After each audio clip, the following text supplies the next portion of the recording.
Hallo und herzlich willkommen zu einer neuen Folge von Mazda News. In dieser Folge versorge ich euch mit den wichtigsten Infos zu unserem brandneuen Modell, dem Mazda CX-6e. Das ist unser neuer vollelektrischer SUV, der bald zu uns kommen wird.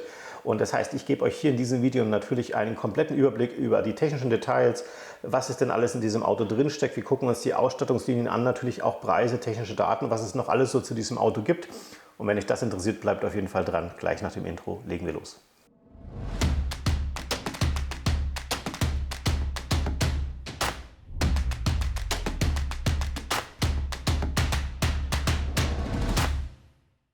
Ja, wie gerade schon angekündigt, heute also der neue Mazda CX-6e und wie immer ihr das von uns auch gewöhnt seid, haben wir euch eine schöne Präsentation vorbereitet mit ganz vielen Informationen und sicherlich hat jeder Zuschauer von euch irgendwo da draußen einen anderen Wissensstand. Das heißt, wenn ihr irgendwelche Punkte besonders interessant findet, drückt einfach auf Pause oder nutzt natürlich auch die Kapitelmarken, wenn euch irgendwelche Themen mehr interessieren und springt dann halt einfach zu diesem Bereich, der euch am meisten interessiert. Ich fange euch gleich am Anfang mal so ein bisschen ab und gerade die Zuschauer, die eben das Modell vielleicht noch gar nicht kennen, würde ich jetzt mal empfehlen, uns einfach mal ein paar Bilder von diesem Auto anzuschauen. Ich sagte das ja gerade schon im Intro, es ist also ein SUV, das heißt ein Geländewagen, wie man das heute noch so übersetzen würde. Aber es ist natürlich ein sehr stylisches und modernes Modell. Aber schaut euch am besten selber jetzt mal die ersten Bilder an.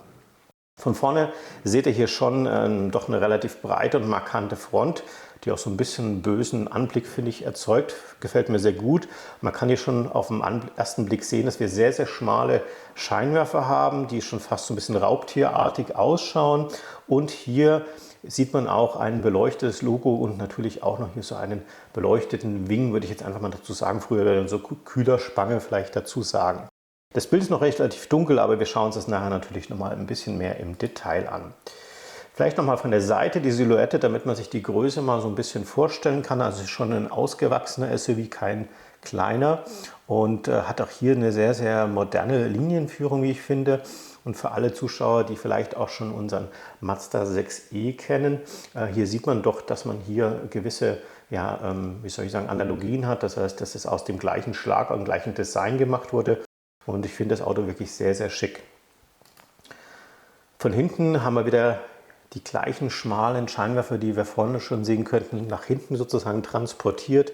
Sehr breites Lichtband am Heck.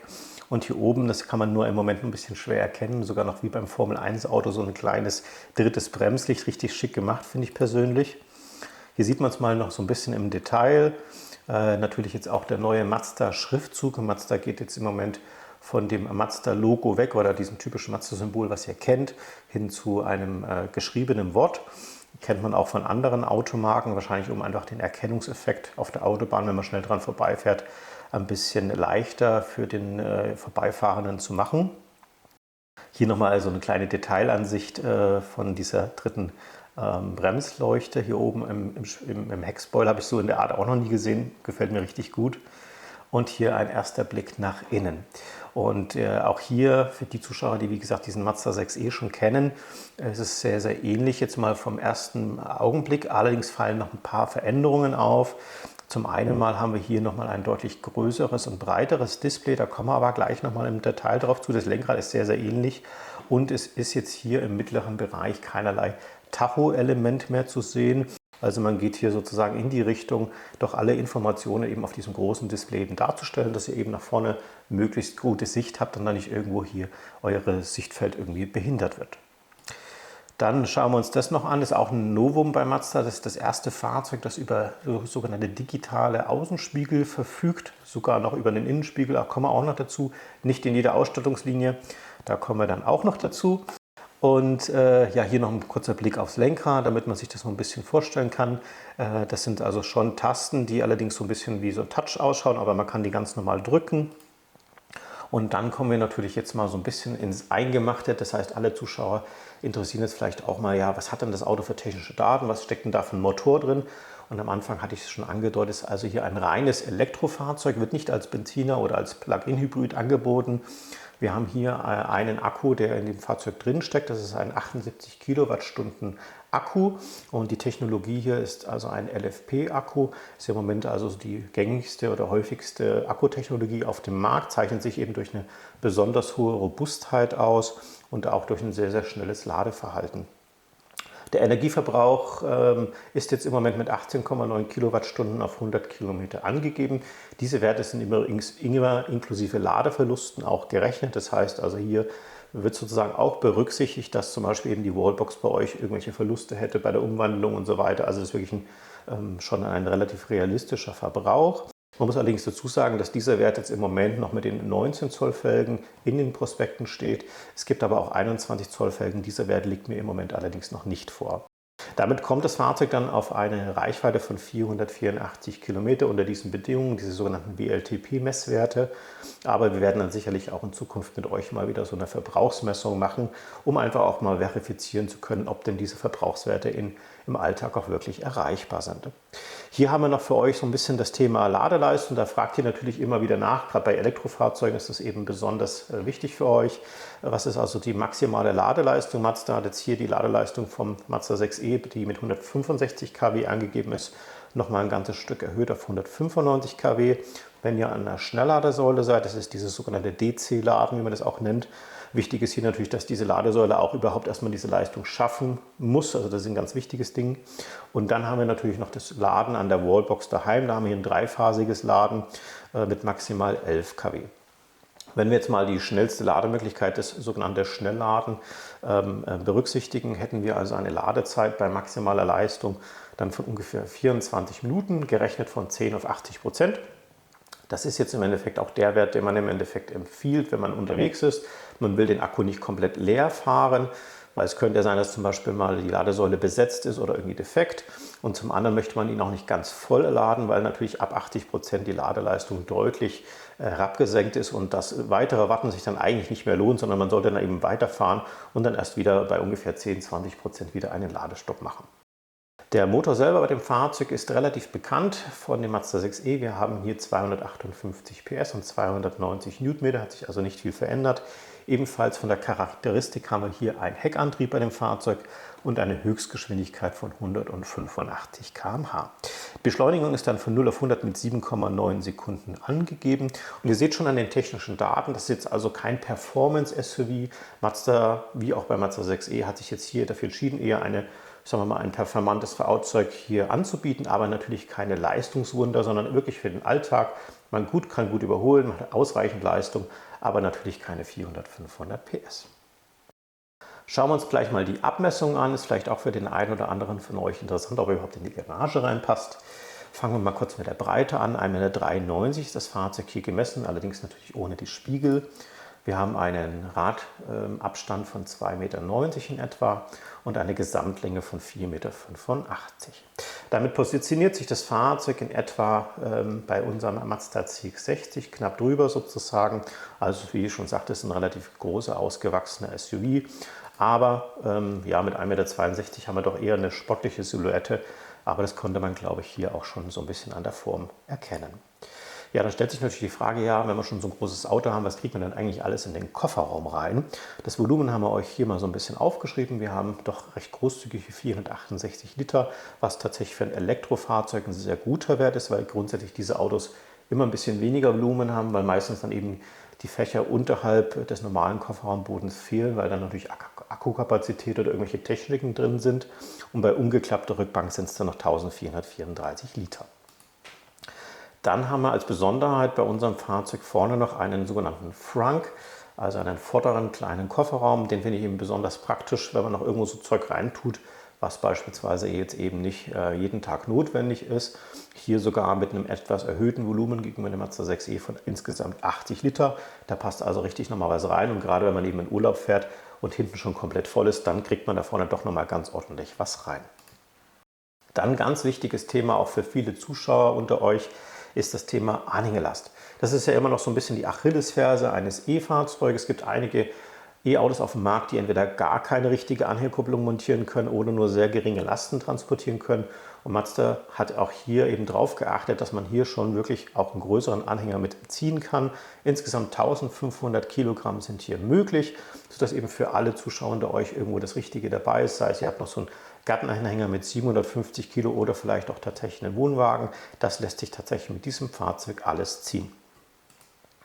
Jetzt schauen wir uns nochmal dieses Display ein bisschen mehr aus der Nähe an. Und ihr seht schon, wir haben hier wirklich ein richtig, richtig großes Display. Schauen wir uns mal so ein bisschen die technischen Daten auch an. Die habe ich euch links hingeschrieben. Ein 26,45 Zoll Touchscreen-Display, also ist im Endeffekt ja ein komplettes Breitdisplay, wie sagt man da heute dazu, mit einer 5K-Auflösung, also 4K ist sozusagen schon wieder alt.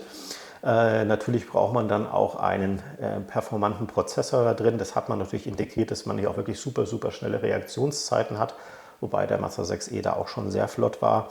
Dann gibt es sicherlich einige Zuschauer unter euch, die sagen, hey, das blendet doch bestimmt, wenn die Sonne reinschaut, ich kann da nichts mehr erkennen. Das sind natürlich schon spezielle Automotive-Displays, die extrem reflexionsarm sind und die sich selbst bei hoher Sonneneinstrahlung noch sehr gut ablesen lassen.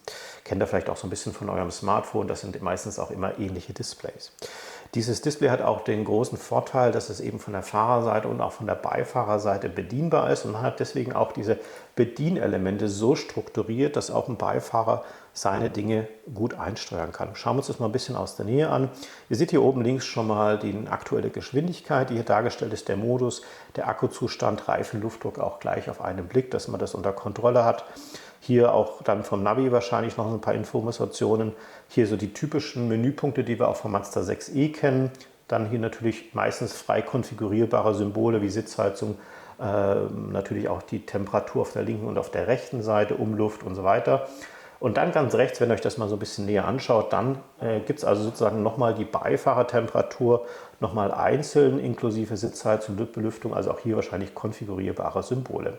Neue sind auch hier, ich sage jetzt mal so eine Art Widgets, also vermutlich Abkürzungen, wo man bestimmte Funktionen ganz schnell steuern kann, wie zum Beispiel hier irgendwas mit Trip, also hier scheint man irgendwo beispielsweise einen schnellen Restaurant aussuchen zu können, man könnte hier die Musik steuern.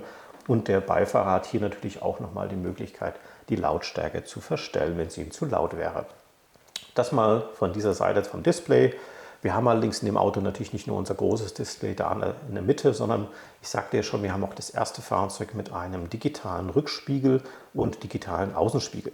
Der Rückspiegel selber schaut im ersten Moment aus wie ein normaler Rückspiegel, hat auch eine normale Funktion, aber ihr könnt ihn tatsächlich auch umstellen, sodass ihr hier eben einen digitalen Modus habt. Das hat den großen Vorteil, dass dann meistens, wie soll ich sagen, gerade im Dunkeln einfach eine bessere Sicht ist. Die Kamera kann das deutlich verstärken. Ihr habt dann einfach ein helleres Sichtfeld. Ihr habt meistens auch ein größeres Sichtfeld, also einfach mehr Blickfeld als nur durch die Heckscheibe. Und finde das persönlich eigentlich tatsächlich in der Realität ganz gut, dass man einfach einen weiteren Blick hat. Die Auflösung ist übrigens außergewöhnlich gut. Wir haben 1920 in der Breite Pixel und aufgrund der schmalen Höhen natürlich dann 384. Also das ist auch schon fast Smartphone-Niveau. Unten haben wir dann natürlich unsere Spiegel-Displays an der Seite. Auch hier haben wir in etwa ein ungefähr 30 Grad größeres Blickfeld, als mit normalen Spiegeln technisch möglich ist. Hat natürlich den großen Vorteil, dass eben so Themen wie toter Winkel besser abgedeckt werden können und ihr auch vielleicht irgendwelche kleineren Motorradfahrer, Radfahrer dann natürlich besser erkennen könnt. Diese Spiegel, die ihr seht, sind allerdings nur in der höchsten Ausstattungslinie Takumi Plus verfügbar. Schauen wir uns den gleich nochmal an. Dann haben wir auch ganz wichtig, vielleicht auch für die eine oder andere Zuschauer, das Thema Gestensteuerung. Das heißt, Mazda hat sich sehr viel Gedanken gemacht, wie kann man die Bedienung eines doch relativ komplexen Fahrzeuges irgendwie einfacher machen, vielleicht irgendwie mit Sprache, mit Gesten. Und eine Sache ist eben hier das Thema Sprachsteuerung, Gestensteuerung. Und ihr habt in diesem Fahrzeug eine Art künstliche Intelligenz, wie ihr das eben von eurem Smartphone vielleicht kennt. Die Google-Nutzer kennen vielleicht Gemini als Sprachbediensystem, die Apple-Nutzer dann Siri.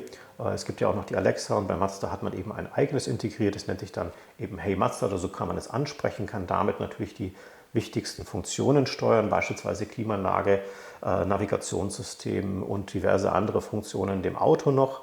Das Ganze ist natürlich nicht nur in Deutsch, sondern auch in ganz, ganz vielen Sprachen verfügbar. Aber man kann eben auch ganz wichtige Funktionen in dem Fahrzeug mit Gestensteuerung erledigen, denn wir haben so eine Art Innenraumkamera und da könnt ihr jetzt zum Beispiel eben mit einer relativ einfachen Geste sagen, hey, Radiosystem anschalten, Navigation nach Hause starten und ich lasse euch hier unten einfach mal so ein bisschen ja, die Gesten da. Die Gesten haben sich übrigens ein bisschen von der Logik geändert gegenüber dem Mazda 6e und ich vermute, dass man das vielleicht auch bei dem anderen Fahrzeug dann durch ein Update noch angleichen wird. Dann gibt es bei dem Fahrzeug, wie man es vielleicht von anderen E-Fahrzeugen kennt, auch sogenannte intelligente Fahrzeugmodi. Das heißt, hier kombiniert man mit einem Tastendruck bestimmte Settings, bestimmte Einstellungen im Fahrzeug, die sinnvoll sind in dieser Minute, wenn man sie einstellt. Also zum Beispiel gibt es eben einen sogenannten Pet Comfort Mode, also man könnte auch Hunde- oder Tiermodus nennen. Das heißt, ihr wollt noch mal ganz kurz irgendwo reinspringen, noch was erledigen, das Tier ist im Auto und natürlich möchte man jetzt nicht, dass irgendein Passant vorbeigeht und denkt, dem Tier geht es irgendwie nicht gut. Dann wird also im Display ganz groß angezeigt, hey, mir geht's gut, Klimaanlage ist eingestellt, macht dir keine Sorgen, ich bin gleich wieder da. Dann gibt es eine Art Rest-Mode, also wenn ihr sagt, ich bin total müde, ich will mich einfach kurz ein bisschen hinlegen, könntet ihr dann auf diese Taste drücken, dann wird der Sitz in eine bequeme Position gebracht, Innen- und Außenbeleuchtung abgeschaltet und noch diverse andere Sachen. Oder sehr beliebt bei euch ist auch das Thema Waschanlagenmodus. Kriege ich immer wieder ganz viele Anfragen von euch, was muss ich denn eigentlich alles ausschalten? Ich habe Angst, dass da irgendwas aufgehen könnte. Drückt einmal auf die Taste, das Auto erledigt alles für euch und ihr könnt ganz bedenkenlos aussteigen und dann wird auch hinterher nicht irgendwo ein Heckklappe aufgehen, wenn dann irgendwie die Walze drüber geht. Okay, dann haben wir natürlich auch hier eine volle Integration in die bekannte Mazda 6e App, die natürlich jetzt für den CX-6e auch geöffnet wird. Falls ihr das noch nicht gesehen habt, ich habe euch hier mal so ein paar Bilder abgebildet. Das heißt, ihr könnt natürlich mit der App einerseits komplett euer Fahrzeug steuern, Fenster auf, Fenster zu, ihr könnt die Heckklappe aufmachen, ihr könnt die Temperatur natürlich steuern, ihr könnt die Sitzheizung, Sitzbelüftung anmachen, ihr könnt also vorkonditionieren. Solche Dinge sind möglich. Was ich auch richtig cool finde, ist, dass man im Endeffekt diese App auch als Schlüssel verwenden kann. Also ihr habt irgendwo beispielsweise der Sohn oder die Tochter sollen schnell mit dem Auto irgendwo hinfahren, ihr habt aber den passenden Schlüssel gerade nicht parat, einfach schnell ihn frei schalten sozusagen oder teilen würde man heute das nennen und dann kann er sozusagen das Auto direkt mit der App fahren und steuern. Richtig coole Funktion, wie ich finde. Ja, ansonsten gucken wir uns natürlich jetzt mal so ein bisschen auch die Ausstattungshighlights an. Wir haben bei diesem Fahrzeug ein Panoramadach mit dabei, also es ist also jetzt hier vollflächig und grundsätzlich hat man sich jetzt hier dafür entschieden, hier ein elektrisches Sonnenrollo im Standard anzubieten, also in allen Ausstattungslinien. Wir haben wie bei Mazda 6e auch die rahmenlosen Scheiben, die natürlich immer sehr, sehr schick ausschauen.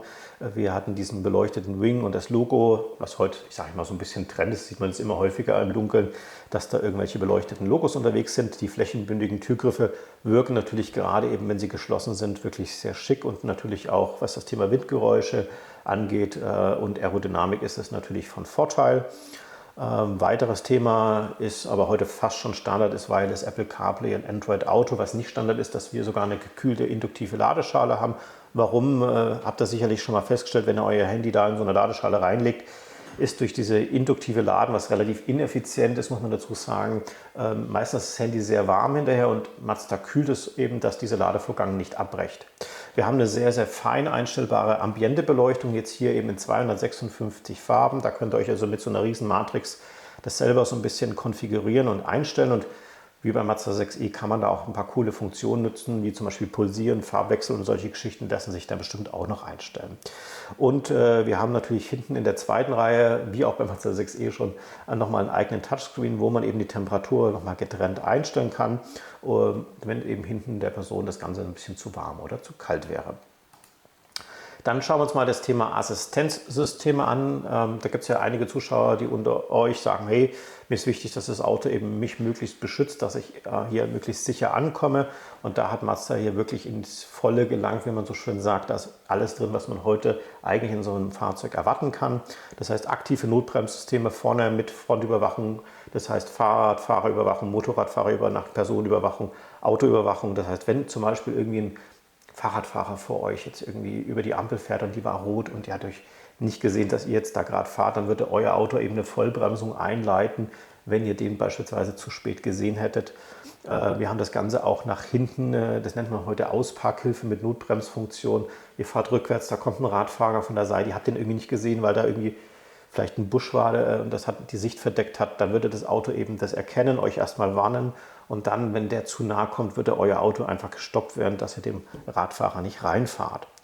Ja, und dann natürlich andere Systeme. Ich glaube, vieles kennt man vielleicht auch schon aus der Vergangenheit, wie tote Winkelwarnsysteme. Man sagt da Spurwechselassistent Plus dazu, Geschwindigkeitsassistenten, Sekundärkollisionsvermeidung heißt, wenn euch jemand praktisch hinten drauf fährt, dass er nicht dem Vordermann drauf rollt, dann wird das Auto praktisch automatisch abgebremst. Ausstiegswarner, wenn ihr also aussteigt, ihr kennt das, ihr schreit die Kinder so halb an, sagt, hey, pass auf, da kommt ein Auto, mach jetzt die Tür nicht auf. Das Auto würde das sozusagen aktiv selber sagen, wenn jetzt gerade jemand kommt, bevor er die Tür aufmacht, solche Sachen. Und natürlich auch irgendwo, wenn ein Haustier oder so Kinder im Auto sind, würdet ihr theoretisch auch die Möglichkeit haben, da eine Info zu bekommen, falls ihr es vergessen habt, dass da noch jemand drin sitzt im Auto. Ja, und natürlich noch einiges mehr. Das ist jetzt beileibe nicht vollständig. So, dann haben wir das Thema Farben. Gibt es bestimmt einige, die sagen, hey, was gibt es denn für neue Farben? Wir haben natürlich ein paar Klassiker dabei, unsere typischen Mazda-Farben. Einmal das Crystal White Pearl, also ein sehr, sehr schöner Weiß-Metallic-Ton. Ist auch, wie der Name Pearl schon sagt, eine Pearl-Effekt-Lackierung. Das Aero Grey ist auch eine Metallic-Lackierung, wirkt aber in Realität eher so ein bisschen matt. Finde ich auch sehr schick, sehr sportlich. Das Machine Grey ist unsere Matrix-Graue, was es früher in Deutsch hieß, also sehr eleganter, dunkler Grauton. Das typische Schwarz und das typische Mazda-Rot, was eben auch sehr beliebt ist. Und jetzt haben wir noch zwei neue Farben, die jetzt hier im SUV-Bereich erstmalig dazugekommen sind. Das ist das sogenannte Airstream Blue, das kennen wir schon von dem Mazda 2, wo es das eben auch gab. Und eine ganz neue Farbe, die heißt Nightfall Violet. Also wirklich ein ganz intensiver, dunkler, lila Ton. Das wird jetzt sicherlich nicht jeden Geschmack treffen, aber vielleicht gibt es den einen oder anderen, der einfach mal ein bisschen was Besonderes mag, der vielleicht auch hier ein bisschen einen Trend setzen will für die Zukunft. Schauen wir uns das Thema Felgen an. Bei Mazda ist es ja immer so, dass ihr schon wahnsinnig viele Extras bekommt, allerdings nicht so viel fein auswählen könnt, damit es einfach von der Produktion für uns ein bisschen einfacher ist. Der Takumi hat bereits schicke 19 Zoll Felgen. Seht ihr hier auf der linken Seite, so eine Art Diamantpoliert in Kombination mit Schwarz. Typisch Elektroauto, auch eher sehr aerodynamisch gestaltet, mit 235er Reifen, 19 Zoll. Und für die Takumi Plus Nutzer oder Fahrer haben wir dann schon 21 Zoll Felgen. Also krass, was das für eine Größe mittlerweile ist. Mit 255er Schlappen drauf. Also das ist noch wirklich mal eine krasse Größe. Dann hättet ihr natürlich aber trotzdem noch die Möglichkeit, ich weiß, da gibt es einige Zuschauer, die sagen 19 Zoll ist ja nice, aber ich will die 21. Also ihr könnt natürlich gegen kleinen Aufpreis den Takumi auch mit den großen Felgen bekommen. Ja, jetzt schauen wir uns mal das Ganze vielleicht auch nochmal von außen so ein bisschen im Vergleich an. Ich nutze da jetzt mal den Konfigurator, den Mazda uns anbietet, dass man auch mal sieht, hat sich denn mal abgesehen von den Dingen, die ich euch gesagt habe, denn außen dann irgendwas verändert.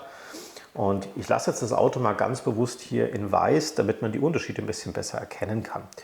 Und ich kann jetzt hier unten relativ einfach zwischen Takumi und Takumi Plus unterscheiden. Schaut euch jetzt mal speziell die Spiegel und auch die Felgen an. Und wenn ich jetzt hier umschalte, dann seht ihr schon, verändern sich die Felgen und es verändern sich die Spiegel.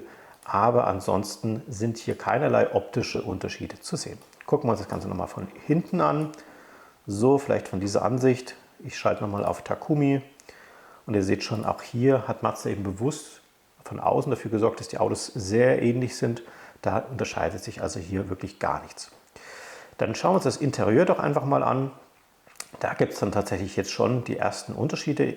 Stopp, ich gehe mal gleich in den Takumi rein, schalte nochmal auf Interieur. So, und wir haben jetzt bei dem Fahrzeug, wie man hier vielleicht unten schon sehen kann, zwei verschiedene Innenfarben. Ich lasse jetzt mal ganz bewusst die hellere Farbe, weil dann könnt ihr die Kontraste ein bisschen besser sehen. Das Schwarz ist, glaube ich, auf dem Bildschirm nicht so gut und mache das jetzt hier mal auf groß. So, gucken wir uns das Ganze jetzt mal an. Ihr seht schon, wir haben jetzt hier, wenn wir uns für weiße Sitze entschieden würden oder für den Takumi mit den schwarzen Ledersitzen, hier vollflächige Ledersitze mit einer offenporigen Gestaltung. Das brauchen wir natürlich auch, weil wir eine Sitzbelüftung haben. Eine sehr schöne lange Mittelarmlehne, dass man das wirklich bequem ablegen kann. Hier vorne sieht man dann die induktive Ladeschale. Ich versuche mich mal so ein bisschen ran zu zoomen. Und wie ich vorhin schon angedeutet hatte, es gibt also keine typischen Tacho, wie man das eben von früher kennt, weil, wenn wir ehrlich sind, es gibt ja auch kein Drehzahlmesser mehr, kein Kühlwasser mehr, was ihr überwachen müsst. Also diese ganzen Infos im Endeffekt, die kann man heute sehr, sehr einfach wie beim Smartphone beschränken. Das habt, ihr habt einen Akkuladezustand, ihr habt eine Reichweite, ihr habt eine Gangwahl und einen Kilometerstand. Ja. Viel mehr braucht man eigentlich in der heutigen Zeit nicht und den Rest könntet ihr euch dann irgendwo im Display noch anzeigen lassen.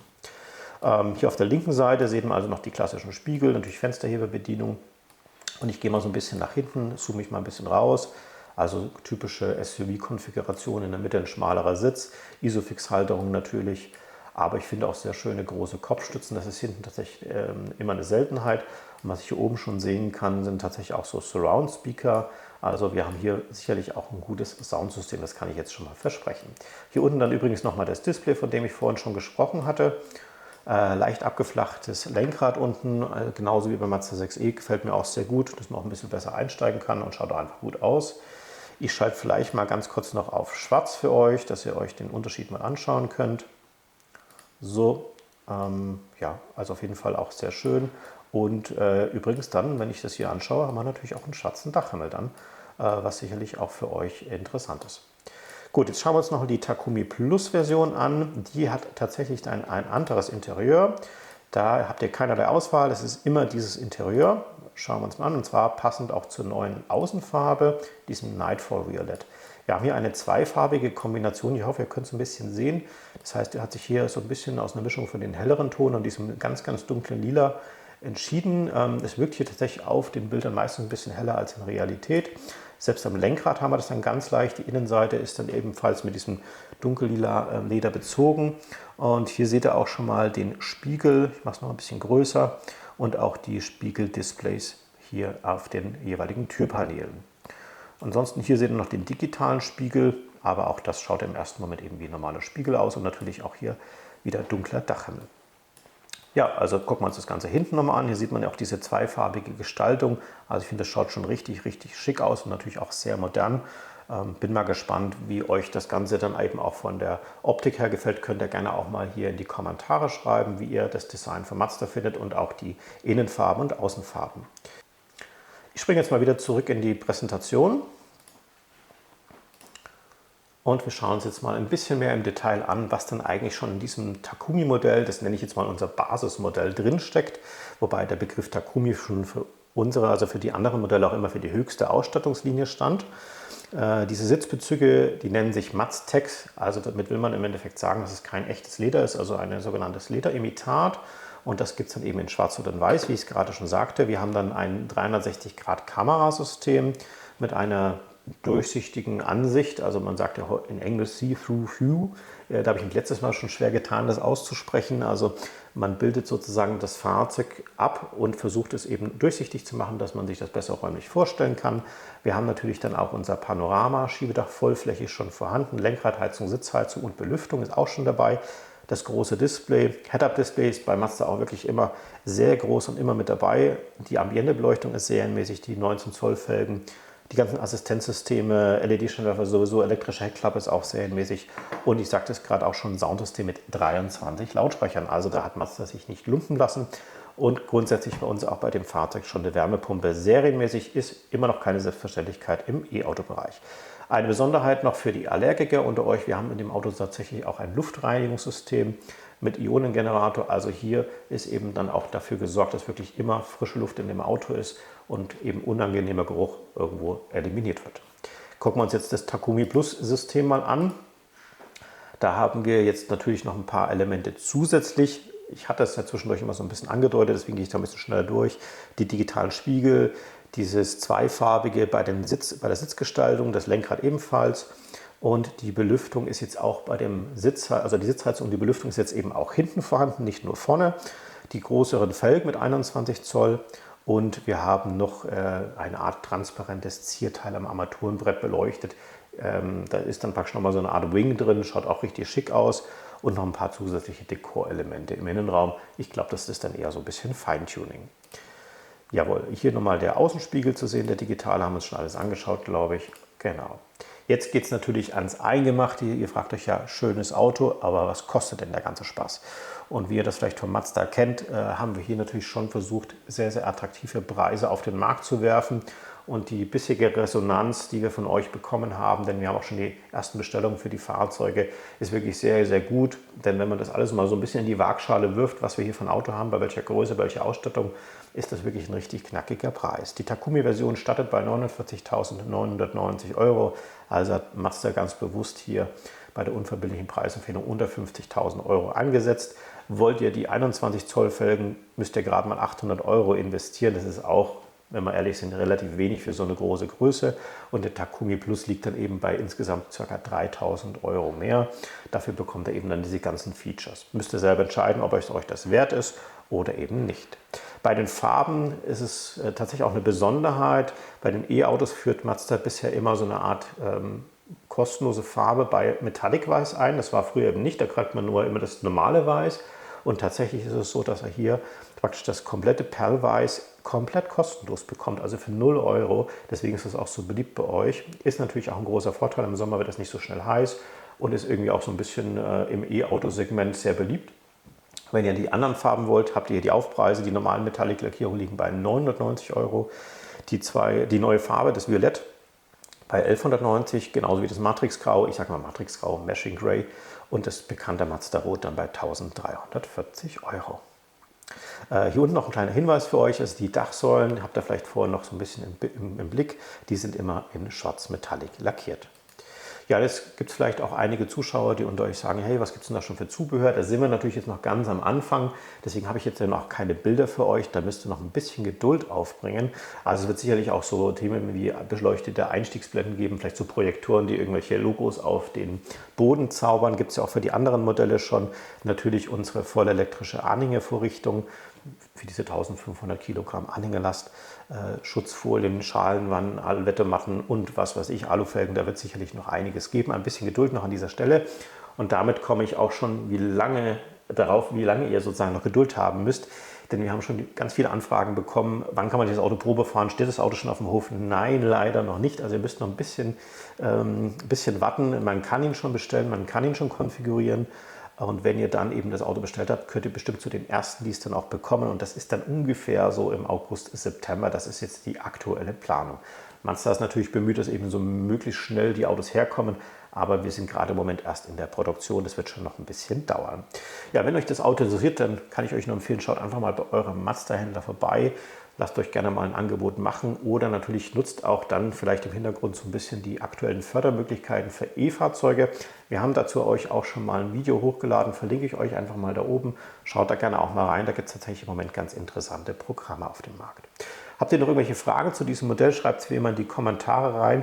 Wenn euch das Video hier gefallen hat, freuen wir uns natürlich über einen Daumen nach oben. Vergesst nicht, unseren Kanal zu abonnieren, das ist absolut kostenlos für euch. Drückt die Glocke, dann kriegt ihr immer eine Info, wenn wir ein neues Video hochgeladen haben. Ansonsten bedanke ich mich fürs Zuschauen und wir sehen uns wieder beim nächsten Video.